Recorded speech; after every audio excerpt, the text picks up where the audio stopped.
자, 이번 시간 등비 수열을 해보겠습니다. 등비 수열, 등차 수열과 마찬가지로 등비 수열의 일반항, 그 다음에 중항, 등비 수열을 이루는 세수 이런 것들을 가지고 시작을 하겠습니다. 자, 잘 써지나? 잘 써지나? 뭐야. 이거. 오케이, 잘 써지고 있어요. 자, 글씨 크기가 있나요, 이게? 글씨 크기? 그렇지, 이거지. 자, 등비 수열 해볼게요. 등비 수열. 아직 좀 두꺼운가? 더 얇게? 자, 등비 수열이란 뭘까요? 바로 B가 같은 수열을 의미하죠. B가 같다는 것은 이런 것처럼 2, 4, 8, 16, 32 이런 것처럼 똑같이 1대 1을 즉 곱하기 2 곱하기 2 이렇게 B가 일정한 걸 의미합니다. B가 1대 2겠죠? 자, 그럼 얘가 A1, A2, A3 이렇게 한다면 이렇게 일정한 똑같은 B를 우리가 공통의 비율 해가지고 공비라고 부르고 보통 R이라고 얘기를 하고요. 그럼 얘는 여기다가 R을 곱해서 A2가 되고 여기다가 R을 곱해서 A3가 되고 여기다 R을 곱해서 A4가 되고 R을 곱하면 A5가 된다 이렇게 한다는 거예요. 코르르? 네. 그럼 이렇게 AN까지 갔을 때 일반항은 어떻게 될 것인가를 생각해 볼 거고요. 하나씩 나열해 보면 A2는 A1에다가 R을 한 번 곱한 게 되겠고요. A3는 A1에다가 R을 한 번, 두 번. 그렇죠. A3는 A1에서 한 번, 두 번 곱해왔죠. R을 두 번 곱하면 되고 A4는 A1에서 R을 몇 번 곱했어요. 한 번, 두 번, 세 번 곱해왔죠. 이런 식으로 간다면 AN은 A1에서 R을 몇 번 곱한 것일까? 바로 당연히 3일 때 2, 2일 때 1, 4일 때 3, n일 때 n-1번 제곱한 것이다. 라는 거겠죠. A1에다가 R을 n-1번 제곱한 것이다. 등차 수열은 계속 공차 D만큼 차이가 났기 때문에 A1에다가 D를 n-1번 더한 것처럼 등비 수열은 AN번째는 A1에서 n-1번의 차이만큼 곱해진 거니까 이렇게 할 수 있다. 그래서 우리가 만약에 지금처럼 첫 항이 2고 공비도 2인 수열이라면 얘는 등비 수열이고 A는 첫 항 2 곱하기 공비의 n-1제곱 이런 식으로 써주면 된다 이겁니다. 아십니까? 더 예를 들어볼까요? 자, 만약에 첫 항이 3, 그렇죠? 12, 48, 192 이런 식으로 간다면 첫 항은 3이고 공비는 계속 어떻게 되고 있죠? 공비가 4잖아요. 그러면 일반항은 3 곱하기 공비 4에 n-1제곱이다. 이런 식으로 하면 된다는 거예요. 콜? 맞죠? 네, 이 얘기 다 되겠죠? 그래서 우리는 바로 이 일반항을 잘 기억해 주세요. A는 A1 곱하기 R에 n-1제곱. 자, 지웁니다. 오케이? 지울 거예요. 모두 지우기. 훅! 그거 좋다. 그러면 봐봐. 이번엔 반대로 내볼게. 그럼 AN이 만약에 3 곱하기 5에 2n-1이다. 자, 여기서 첫 항과 공비는 얼마일까요? 아까처럼 완전히 an 곱하기 r의 n-1제곱 이런 형태가 완벽하지 않죠? 얘는 n이 아니고 2n이기 때문에. 자, 그럼 어떻게 얘를 바라봐야 될까요? 우선 첫 항은 당연히 n에다가 2를 대입하면 되겠죠. 1을 대입하면 3 곱하기 5에 1 해서 15가 첫 항이 될 것이고요. 그럼 공비는요. 바로 이 n제곱 앞에를 정확히 바라주면 되겠죠. n제곱 앞에까지 그대로 읽어주면 됩니다. 이렇게 5의 제곱, 그렇죠? 5의 제곱까지 읽어줘야 되겠죠. 5의 제곱이 되겠습니다. r은 25. 콜? 그렇죠. 여기 마이너스 1 이런 건 그냥 밖으로 빼낼 수 있는 거니까 5분의 1로 우리는 뭐의 n제곱이 되겠느냐. 자, 이런 건 의미 없고 몇의 n제곱, 정확히 지수 뭐의 n제곱이 되겠느냐를 보겠다는 거예요. 따라서 a는 첫 항 5 곱하기, 그렇지, 5의 제곱에 n-1이라고 표현할 수 있는 것이고, 그렇죠. 얘도 충분히 이렇게 바꿀 수 있고, 우리는 바로 보자마자 공비와 첫 항을 알아볼 수 있어야 된다. 이게 포인트. 자, 어쨌든 등비수열 얘 지금 일반항 하고 있는데, 등비수열은 여러분들한테 어떤 느낌입니까? 바로 지수함수인 거예요. 지수함수 중에서, 그렇지. 물론 공차가 음수가 된다면 지수함수가 될 수는 없겠지만 공차가 양수라면 지수 함수인 거고 그 중에서 정의역이 자연수인 거, 정의역이 자연수인 그러한 지수 함수들이 대부분이 될 것이다 라는 것입니다. 무하하하하하. 알겠습니까? 자, 그럼 등비수열의 일반항과 이런 걸 알아봤고요. 자, 이런 걸 잘해야 되겠죠. A2가 3이야. 응? 갑자기 왜 이렇게 얇아졌지? A5가 81이야. 그렇죠. 얘가 등비수열일 때 A에 뭐 7을 구하라 이렇게 한다면, 원래대로 한다면 어떻게 풀어야 되죠? 아, A2는 여기 일반항 공식에 대입을 해서 A2는 A1 곱하기 R의 1제곱이 3이고 A5는 A1 곱하기 R의 5 빼기 1은 4니까 4제곱이 81이다. 이렇게 한 다음에 얘를 나눠버리면 되겠죠. 그럼 R 세제곱은 27이고 R은 3이다. R이 3이면 대입하면 A는 1이다. 따라서 A7은 A1 곱하기 R의 몇 제곱? 6제곱이니까 1 곱하기 R의 6제곱 729다 이렇게 푸는 건데요. 자, 요거보다 어떤 느낌으로, 이거 틀린 문제 아니에요. 풀지 않았고요. 맞는 거고. 근데 조금 느낌이 있다면 얘가 3번 차이 나니까 아, 나누면 R의 세제곱이고 나누면 27이다. 바로 파악해서 R이 3이다. 바로 쉐려주고 그 다음부터는 똑같이 하라는 얘기입니다. 알겠죠? 등차 수열에서도 이렇게 열고 하는 것보다는 예, 원리를 잡고 느낌적인 느낌으로 풀어달라는 얘기였어요. 오케이? 자, 이런 느낌으로 풀어달라는 얘기예요. 자, 지웁니다. 오케이? 지울 거야? 뭐 필기 원하는 사람 찍어도 되고요. 선생님 지웁니다. 자, 이번엔 등차 수열을 배우고 등차 중앙 한 것처럼 등비 수열을 하고 등비 중앙에 대해서 얘기해 봅시다. 등비 중항. 등비 수열을 이룬 세수에서 가운데 놈을 말하는 거죠. 자, A랑 X랑 B가 있는데 얘가 등비 수열을 이룬다 한다면요. 어때요? 얘한테 R을 곱하면 얘가 되는 거고 얘한테 R을 곱하면 얘가 되죠. 즉 반대로 X에서 R을 나누면 A가 되는 거고, 맞죠? A는 X에서 R을 나눈 거고 B는 X에다가 R을 곱한 거라는 거예요. 즉 A랑 B를 곱한다면 R분의 X와 X분의 XR을 곱했기 때문에 어떻게 돼요? X의 제곱이 된다. 이게 등비중항. 등비수열을 이루는 세수에서 가운데항의 성질은 가운데항의 어때요? 2제곱이 나머지 항의 곱이다. 보여요? 가운데항의 2제곱이 나머지 항의 곱이다. 등차중항은 어떻게 했어요? 이렇게 있었다면 가운데항의 2배가 나머지 항의 합.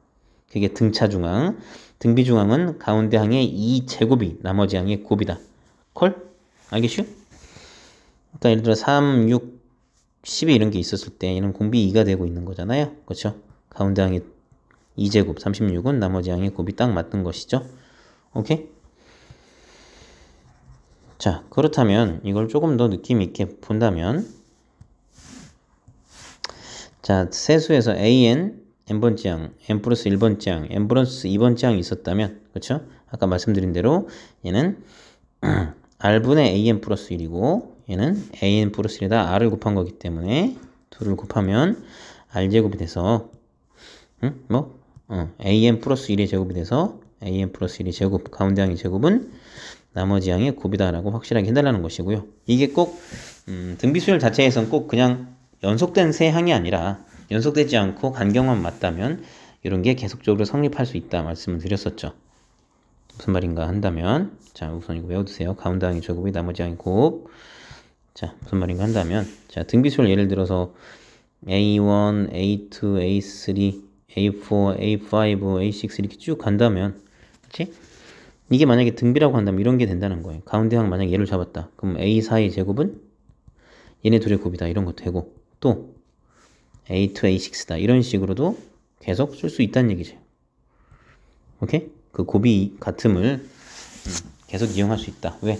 그냥 이렇게 이 A2, 6, 4로 본다면 공비가 그냥 R의 제곱이 되는 것 뿐이니까 연속적으로 등비수열이 되는 건 맞겠죠. 맞죠?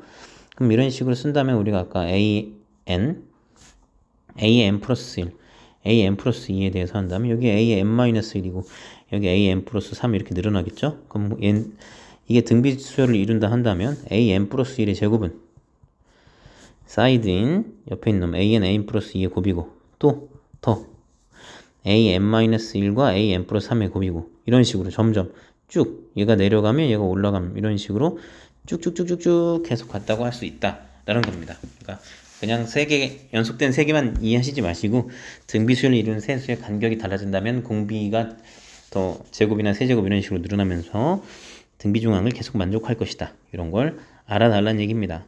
탕탕탕 탕탕탕 알겠습니까? 자, 그리고 등비수열을 이루는 세수가 있다, 내수가 있다 이런 식으로 있다면 어떻게 하면 될까요?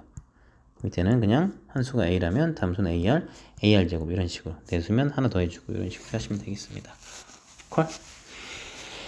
자, 필요한 사람 쓰시고요. 지금 정지한 다음에 아니면 선생님 지우겠습니다. 자, 완료 누르고 자, 얘네 지금 우리가 개념 플러스 유형을 다루고 있죠? 필수 예제부터 한번 보도록 하겠습니다. 필수 예제 1번 일반항 an을 구하시오라고 하는데 아까 선생님 푼 거 기억나시죠? 뭐 이걸로 올라가. 좀 너무 두껍다. 9. 첫째 항 2. 사항이 54 이렇게 쓴 다음에 어떻게? 풀어서 쓰는 것도 좋지만 세 번 차이가 나니까 r 세제곱이고 얘는 나누니까 27이 돼서 r은 3이다. 그쵸? 첫 항 2니까 a는 첫 항 2 곱하기 r에 n-1이다. 이렇게 한다는 거죠. 콜? 네. 곱하기. 숫자는 곱하기 써주는 게 좋겠죠. 두 번째 문제. 5항이 마이너스 48. 5항이 마이너스 48. 8항이 384. 자, 이게 세 번 같죠? 그럼 r이 세제곱 된 거고. 나누면 마이너스 4, 9, 8, 8이 38. 8이네요. 그렇죠. 그래서 r은 마이너스 2가 되고요. 그럼 A5가 A1에다가 r을 4제곱한 거니까 이걸 여기 대입하면 A1 곱하기 16이 마이너스 48아 A는 마이너스 3이 됩니다. 따라서 A는 첫 항이 마이너스 3이고 공비가 마이너스 2인 등비수열이다. 아, 잘 안 써져 여기. 너무 끝이야. 너무 끝이야. 에이, 쉐도. 넘어가서 A는 첫 항이 마이너스 3이고 공비가 마이너스 2인 등비수열이다. an 곱하기 ar에 n-1을 꼭 해달라. 알겠습니까? 별거 아니죠? 두 번째 필수 예제 2번 일반항을 구해서 처음으로 만보다 커지는 항을 구하라는 건데 첫째 항이 5고 공비가 3이면 5 곱하기 3에 n-1이라고 쓸 수 있고 만이라고 쓸 수 있죠. 물론 5에서 계속 30 곱해서 언제 커지냐 이렇게 세도 되겠지만 일반항으로 한다면 이렇게 a 곱하기 r에 n-1이라고 쓰고 3의 n-1이 2000보다 크다. 자, 근데 여러분들이 3의 6제곱이 729인 걸 알고 있고 그럼 3의 7제곱은 2187인 걸 알고 있어요. 이 정도는 알 수 있어야죠. 그럼 얘는 2187이면 되니까 그렇죠. 729보단 크니까 얘가 결국 n-1제곱 6이면 안 되죠. 6이면 729니까 얘보다 작고요. 얘가 7이 돼야 되죠. n-1이 적어도 7이 돼야 되니까 7 이상. 따라서 n은 8 이상 이렇게 하면 되겠죠. 일반항을 구하자. 자, 이건 아까 치웠던 거죠. 3과 243 사이에 세 개의 수열을 이어서 만들었을 때 여기 등비수열이라고 한다면 x1, x3의 곱. 자, 아까 선생님 뭐라고 했어요? 등비수열은 곱 이렇게 같다고 했죠. 그럼 얘는 가운데 제곱. 즉 x2의 제곱은 x1, x3는 곱은 3 곱하기 243. 그래서 x1, x3의 곱이 바로 등비수열의 성질 때문에 나왔습니다. 자, 예제 4번. 등비 중앙이죠. 세수가 등비수열을 이룰 때 그럼 가운데 항에 2제곱이 나머지 항에 곱이다. 이렇게 했었어요. 자, 얘 풀어 제끼면 x제곱 빼기 5x는 0이 나오고 x는 0 또는 5인데 이게 다 양수라고 써있죠. 지금 이게 다 x가 0이면 얘가 음수가 되기 때문에 제외시켜서 x가 5가 되겠다. 자, 3차 방정식의 근각계수의 관계를 통해서 풀라는 건데요. 세실근이 등비수열이니까 아까 한 근을 a, 다른 근을 ar, 다른 근을 ar 제곱 이렇게 놓고 풀라고 했고요. 자, 세 근의 합 우리 확실히 기억나시죠? ax 세제곱 더하기 bx 제곱 더하기 cx 플러스 d가 있었을 때 그쵸? 얘가 근이 알파와 베타랑 감마를 가졌을 때 얘를 전개해서 근각계수의 관계를 찾으면 세 근의 합은 마이너스 a분의 b, 두 근 곱의 합은 a분의 c, 세 근 곱은 마이너스 a분의 d인 걸 이용하자는 겁니다. 그렇죠. 그래서 저기는 a 더하기, 자, 이거 아니에요. 위에 거예요. 자, 세근의 합은 얼마예요? 마이너스 a분의 b 하면 2가 되고, 두근 곱의 합, a제곱 r, a제곱 r 세제곱, r제곱, a제곱 r 세제곱 하면은 마이너스, 아니, a분의 c니까 1이 되고, 세근을 다 곱한 거. 3개 다 곱하면 a도 3이고 r도 3이 되겠네요. 이게 마이너스 a분의 d니까 k가 됩니다. 그럼 이거 두 개로 얘를 구해오라는 얘기고요. 얘는 지금 어때요? a r로 묶으면 a 제곱 r로 묶으면 ar로 묶은 게 더 이쁘겠죠. ar로 묶으면 앞에 건 a가 남고 뒤에 거는 r, 그 뒤에 건 r제곱이 남아서 요게 2라고 했으니까 얘가 2 바로 나오고, 따라서 ar은 얼마가 돼요? 2분의 1이 나오고, 그럼 여기다 대입해서 k는 8분의 1이 나온다. 이렇게 근각계수의 관계를 잘 이용해 달라는 겁니다. 걸? 이거 모르면 안 되겠죠? 자, 활용입니다. 어떻게 변화하는지 잘 보셔야 됩니다. 누가 첫 번째인지 보시고요. 정사각형, 한 변의 길이가 5인 정사각형이 있는데 얘를 9등분한 다음에 하나를 빼버렸어요. 홀랑. 자, 9등분한 것 중에 하나를 빼버렸으니까 남는 건 바로 어때요? 9분의 8만큼의 넓이로 남아있죠. 자, 근데 이것들을 다시 이 한 칸 한 칸 한 칸을 다시 9등분하고 9분의 1을 홀랑 이렇게 내보냈죠. 그럼 어차피 남아있는 놈 중에서 모든 놈들이 9분의 1씩 날아가니까 또 모든 놈들이 9분의 8씩 남는 겁니다. 모두 똑같이 9분의 8씩 버려졌기 때문에 전체적으로 묶어도 9분의 8이라고 할 수 있겠죠. 자, 그럼 1회 시행했을 때 5회 제곱 곱하기 9분의 8이고 2회 시행했을 때 5의 제곱 곱하기 9분의 8의 제곱 이런 식으로 되고 있죠. 그렇지? 그럼 10회 시행했을 때는 보이죠. 바로 5의 제곱 곱하기 9분의 8의 10제곱이다 라고 바로 표현해 달라. 자, 여기까지 우선 한번 했습니다. 다음 시간에 등비수열의 합과 원리합에 대해서 알아보겠습니다.